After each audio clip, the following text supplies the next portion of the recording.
What's up mga ka-day one? Are you still there? To delete this message, press 7. To save it in the archives, press 9. Day one ng vlog natin. So, off-season. Papakita ko sa inyo yung ilang meals ko and at the same time yung training natin. Then, pupunta rin tayo sa Waking Supplements para kumuha ng stock. So, makikita nyo kung ano yung mga kukunin ko. Pero yung usual lang naman kinuha ko, whey protein, pre-workout, BCAA. So, yun yung mga essential sa akin. Yun yung mga kailangan. Pero, for now, pakita ko muna yung meal 1 ko. Let's go.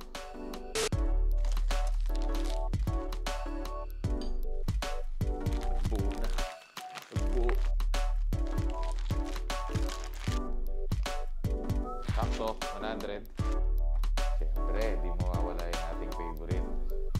Whey protein.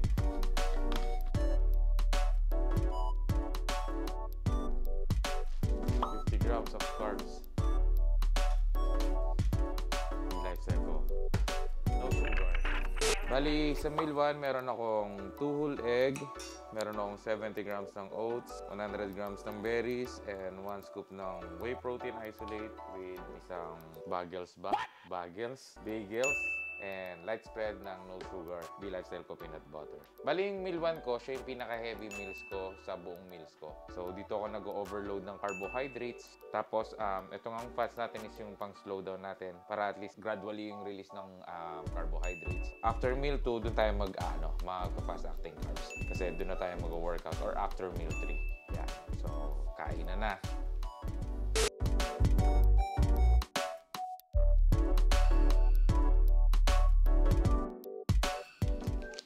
Stevia. Kaya favorite meal ko to. Kaya ito yung pinaka-favorite meal ko sa lahat ng meals ko. Parang ito na yung pinaka-dessert.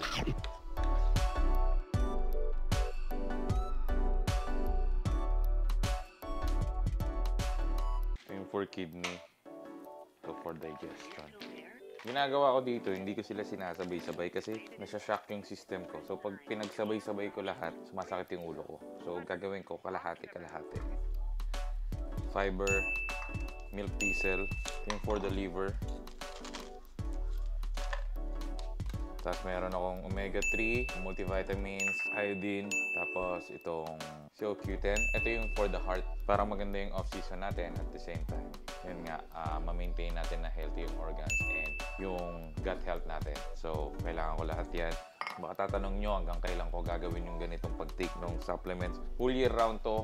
Hanggang mag-on season ako, off season. Yan, kailangan kong i-maintain yan. Kasi sa men's physique, sobrang importante ng gut health. Kailangan flat lagi yung tummy. So, as much as possible, kailangan maganda yung digestion mo, maganda yung pooping mo, lahat. Para ma-maintain mo na flat lang yung tummy. Pero syempre, yung organs din, dapat continuous yung support natin, yung cleansing natin, yung detox natin. So, hindi dapat mawawala yan kapag nasa bodybuilding ka, lalo kapag ka-enhanced athlete ka. Siyempre, last. Walang silbi lahat to, kung dehydrated ka. Okay, chibog time.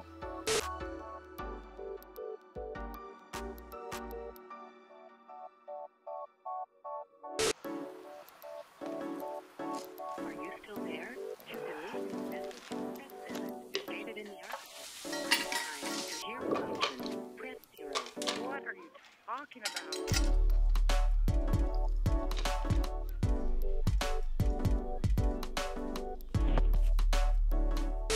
Snack. Siyempre di mawawala yung snack sa off-season. So, meron ako dito 2 meals, 2 protein bar just in case abutan sa daan ng traffic. Then, meron akong carbohydrates just in case naabutan din. Meron itong 25 grams ng carbohydrates. So, may mga emergency food tayo. Yung kinaganda, ang ready. So, hindi ka mapapakain ng fast food. Nope! Diba? Hindi ka ma-off sa meals. Kumbaga, on point pa rin kahit nasa labas. Nga pala, pupunta pa pala tayo ng Waking. Baka may makita pa tayo doon. Bye-bye!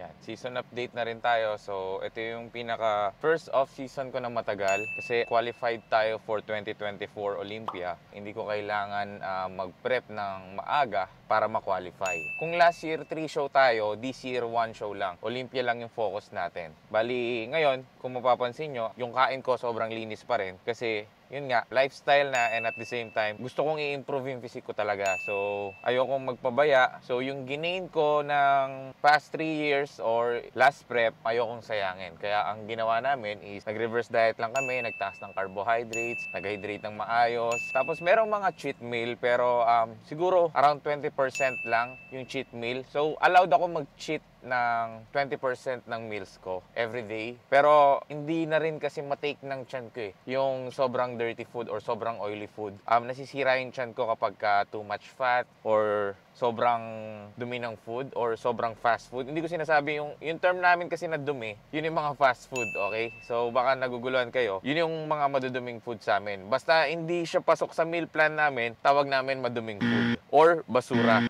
Yung meals ko malinis, puro quality, pero lahat yun, mga bro, nai-enjoy ko lahat yun. Sarap na ako dun. Kasi kung makita nyo naman yung ginawa kong depletion ng ilang buwan, di ba? Sobrang baba ng carbohydrates. So, sa carbohydrates pa lang, sobrang ligaya na ako. Sobrang sarap na ako. Kaya nga, napansin nyo kanina sa oats, tsaka sa whey, di ba sinabi ko sa inyo, yun yung parang pinaka-dessert ko. Tapos, announce na rin natin dito, syempre, alam ko marami nagtatanong nito. About sa amin ni Kuya Jeremy Buendia. Okay naman kami ni Kuya Jeremy Buendia, nakapag-usap naman kami ng maayos kasi nga, may goal din siya, may goal din ako. Syempre, kailangan niya mag-focus din sa sarili niya, di ba? As an athlete, maintindihan mo yun eh, na mahirap talagang mag-coach ng kasabay yung mga athlete mo. At the same time, hindi mo na rin kasi mapaprioritize yung athlete mo eh kapag naglalaro ka. Depende na lang yun. Either hindi mo mapaprioritize yung preparation mo or hindi mo mapaprioritize yung athlete mo. Okay? So, yun nga, napag-desisyon na namin na bumitaw na muna dun sa coaching namin. So, kaya, ayun, meron na tayong bagong coach, si Coach Katz. Yung sa mga hindi nakakakilala kay Coach Katz, siya yung coach nila Erin Banks, yung last time Olympian natin. Maraming awak si Coach Katz na athlete na puro pros and puro champion. So, hopefully, maging maganda yung resulta natin kay Coach Katz. Pero yun nga, sinusure ko naman na all out pa rin tayo sa contest preparation natin. Kaya nga itong off-season natin, ginagandahan natin. Actually,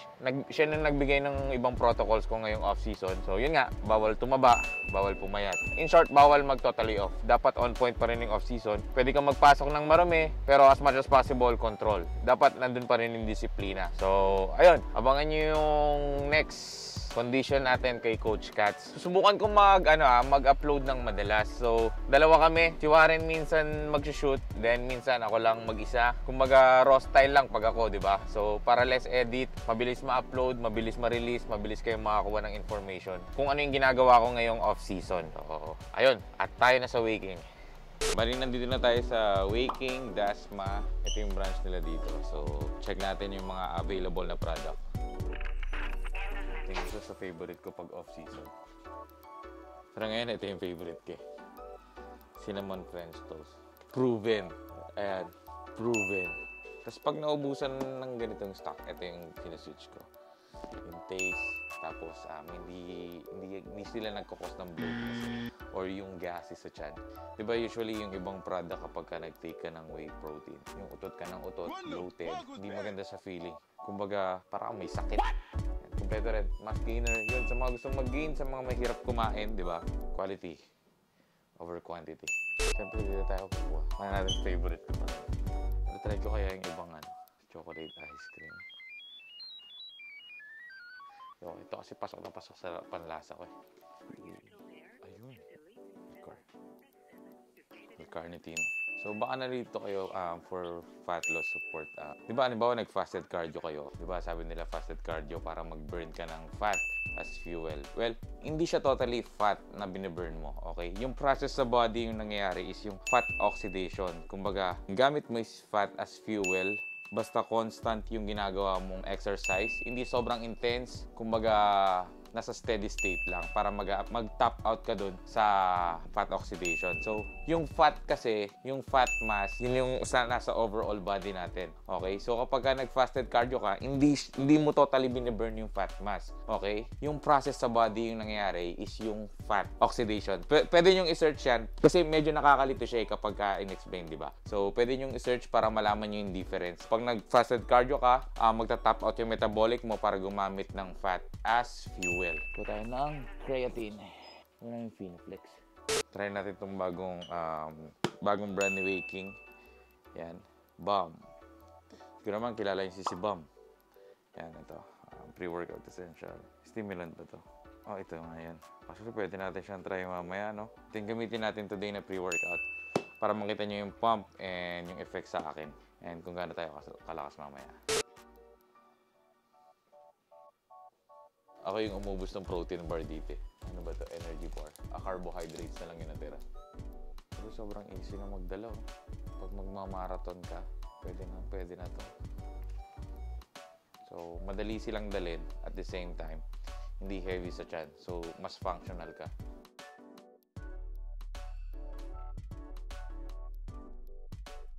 Sa mga taga Cavite, pwede kayong mag-visit dito sa Waking Dasma. Hanapin nyo lang si Ma'am Jean.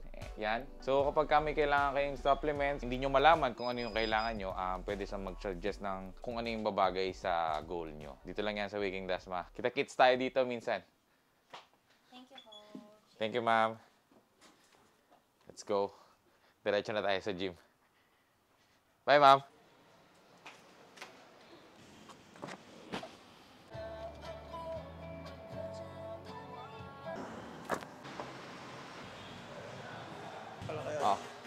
Second meal natin, 250 grams ng white rice, 140 grams ng chicken. Yun nga, nakalimutan ni Mo lagyan ng sauce. Pero nilalagyan ko ito ng sauce, yung barbecue sauce from Waking, tapos mustard.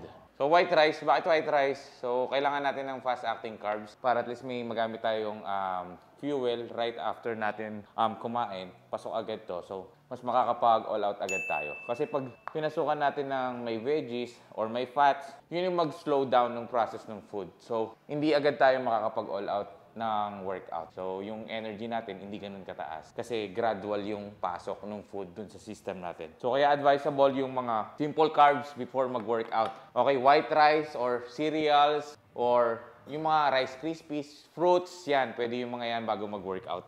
So, let's go! Try natin tong si BOM. So, tingin ko maganda yung pump natin dito.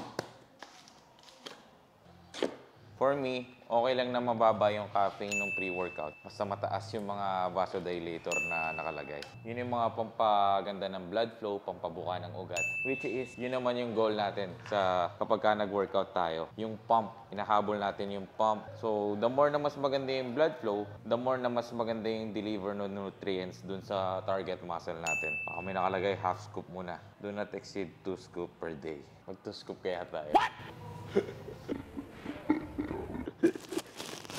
Subukan natin. Hindi. Sige, subukan natin 2 scoop. Ay, hindi. 1.5 scoop. Tingnan natin kung sasabog tayo. Huwag niyong gagayahin to. Huwag niyong gagayahin to. Ako kasi talagang malakas ako mag-pre-workout. So, sa inyo, lalo kung beginner kayo, mag-half scoop muna kayo. Kita niyo naman yung mga tinitake ko yan. Like nito, 450. Baka gayahin niyo eh. Set kalahating scoop. Kuntihan lang natin yung tubig para hindi tayo masyadong mag-bloat. Diyan na yung client ko. Kasabay natin yung client ko mag-workout. Siyempre, ang pinaka-inaantay natin, product taste.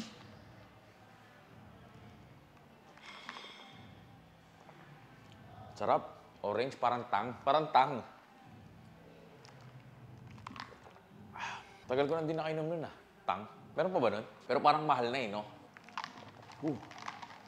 Parang ramdam ko sasabog tayo Parang ramdam ko sa mukha parang namumula.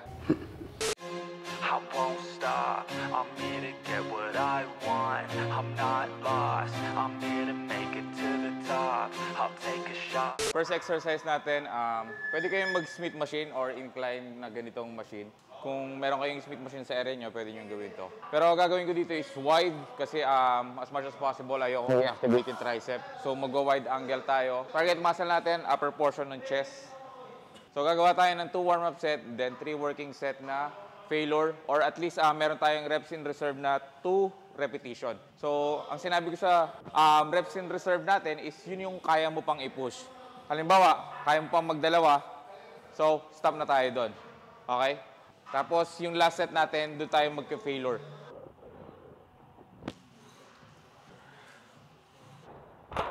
Goal nyo sa warm-up set is yung movement lang. So, dapat hindi nyo ma-meet yung fatigue dito sa warm-up set or hindi ma-exhaust yung muscle. Okay? Dito sa warm-up set natin. Game bro, 10 repetition. Pinches. 2. 3. Malakas. Malakas yung pre-workout, nararamdaman ko. Pre-workout, tumutusok-tusok na. I'll overpower any boss, cause I am not. Let's go! 3 working set tayo na 10 repetition each working set. Tapos mag-reserve tayo ng 2 reps. Dynasty. A new rivalry, it emerges ever so silently. But I got fight in me, so I'll squash anything that's trying me. I'm like, me versus you. I hope that you know what you're getting into. Yung parang may pula-pula na. Bali yan nga bro, bali yan nga mga ano. Mas isolated din chest. Pero kung gusto nyong i-build up yung tricep, pwede nyong i-close pa ng konti para mag-work din siya.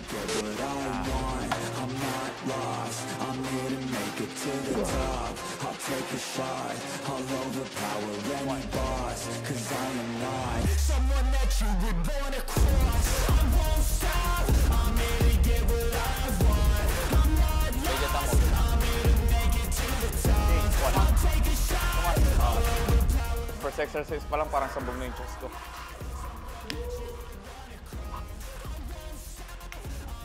Up, up. Okay. Nice one. Next exercise. Magbalik ng plato. Kung gusto yung disiplinahin yung sarili nyo, dapat dito pa lang disiplinado na kayo. Balik ng mga ginamit. Diba? Kumbaga, pag pumunta ka kasi sa gym, narkila mo yung gamit, dapat ibalik mo rin sa tamang lagayan. Tsaka extra sunog yan, mga bro. Lalo, if ang goal nyo, fat loss, di ba? Extra burn, extra workload. Next tayo, single arm. Single arm, dumbbell row. Pero yung position ng body natin is ito. Di ba yung common na nakikita nyo, ito yung nasa labas. Pero this time, ito yung nasa loob natin. Bakit? Para mas stable itong upper body natin kapag ka nag-row. Kita nyo? Kung iisipin nyo yung logic, para kayo nag-single arm dumbbell row, di ba? Na machine. So yan yun. Para mas stable tong upper body natin. Medyo sa umpisa, medyo awkward sa lower back. Pero make sure nyo naka-tight yung core or at least gumamit kayo ng belt. Para at least natatighten yung core, less risk para sa lower back injury. Yan. The more na i-out natin, the more na upper back. So the more na i-slide natin pa hips, the more na mas ma-isolate natin yung lower portion ng lats natin. Same, 3 sets, 3 working sets. Pwede tayong mag 2 warm-up set, pero if feel nyo na hindi nyo na kailangan ng warm-up set, okay lang. If kaya nyo nang i-isolate agad yung muscle. Ako tingin ko kaya na namin agad i-isolate kasi parang sobrang parang biglang naging hyper yung katawan ko. Bro, 80? So, di na ako nag-warm up, pero if feel nyo mag-warm up, okay lang. 10 repetition lang. So dito kakapain na natin, okay? 10 repetition, kakapain na natin. If tingin mo kaya mo maka 15-20, gawin mo is negative mo lang. Para at least pumasok ka lang din dun sa range ng 10 repetition.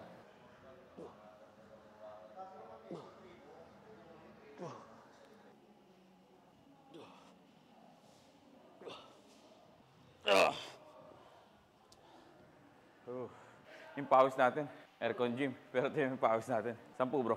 Control ha? Control. Yung lower back, kapag may discomfort, laglag yung dumbbell. Yan. 1, 2, 3. 5 stretch mo dito. Yan. 5, 7. Dandan. 8. Okay. Baka marami nagtataka, ang bilis kong lumaki. So, baka isipin nyo muscle yung nadagdag.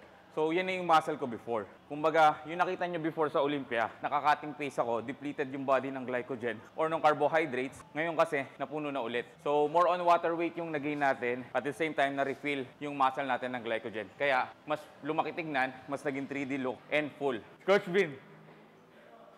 Second working set natin, yung sa gitna agad na dumbbell. Kasi tingin ko, Sa 80, kaya kong maka 20 yata kanina. Pero kinontrol na lang natin. So para ma-maximize natin yung exercise, sagad-agad sa second set. Tapos yung tempo, babagalan natin. Tapos kuhanin natin yung full speed. If kaya mag-peak hold, okay lang. Lalo kung ubus na yung weight or mababa lang yung weight na gagamitin nyo.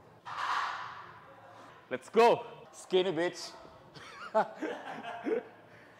Grabe, yung Jordan, pinang-workout lang. Tinupi pa. Let's go! Round two, I gotta screw loose. I'll work all night if it's what I gotta do. Who needs sleep when the caffeine's brewed? I don't fatigue, I just have to move. I don't work with others, they just slow me down and my progress suffers. It's not you, it's me, but really I just work much better. Nakita niyo yung movement nung ano niya, rowing? So, slide pa harap. Okay lang yan. If feel niyo yung stretch dito sa part na to, okay lang gawin. Pero if feel niyo rin dito sa stretch na to, okay lang din itong gawin. So, yan. Kailangan niyo kumuha ng momentum para maramdaman lang yung stretch. Okay lang. Second exercise pa lang. Isang exercise lang yung chest.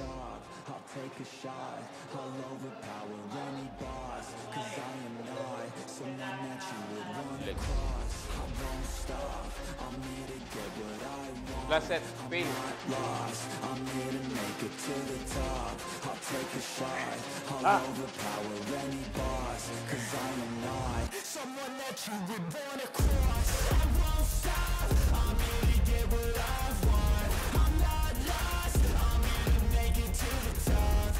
Ito yung before and after. Yan, before and after, bro. Yun na, bro. Yan. Yan. Kaya bro, tinawin yung shoulder ko sa ulo mo.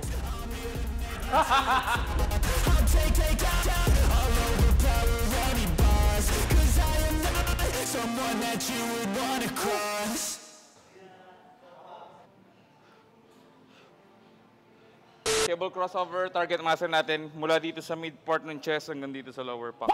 Lower pack. Lower pec. Lower pack. 20 repetition or 10 lang.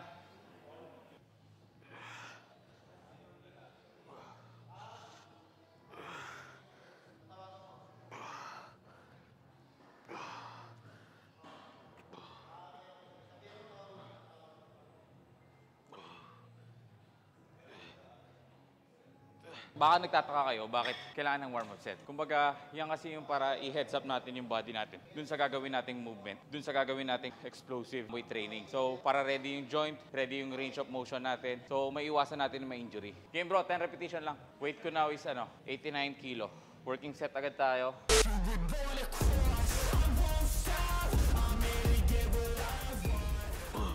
Sabihin na naman nila, mukha tayo hindi na pang men's physique. Okay naman sa feeling yung 1.5 scoop, kaso parang okay na yung 1 scoop. Tingin ko okay na yung 1 scoop. Pero ngayon parang sobrang hyper ng katawan ko. Kita nyo, after set, flex, after set, flex. Usually after set, di ba pahinga, recovery ng hangin. Ngayon sobrang hyper. Yan yung sinasabi ko sa inyo mga kapag sa pre-workout, pag sobrang ganda ng mga vasodilator na laman nung pre-workout, yan makikita nyo. Kumbaga yung feeling ng muscle, puno, para siyang punong-puno ng dugo. Ganun yung feeling. Fourth exercise natin, behind the neck lat pull down. Ito. For the back, okay? Usually, ma-engage natin dito is yung traps, pero i-make sure nyo lang na naka-wide open para maramdaman nyo pa rin yung stretch dito sa lats. And at the same time, malesen yung attraction ng bicep natin.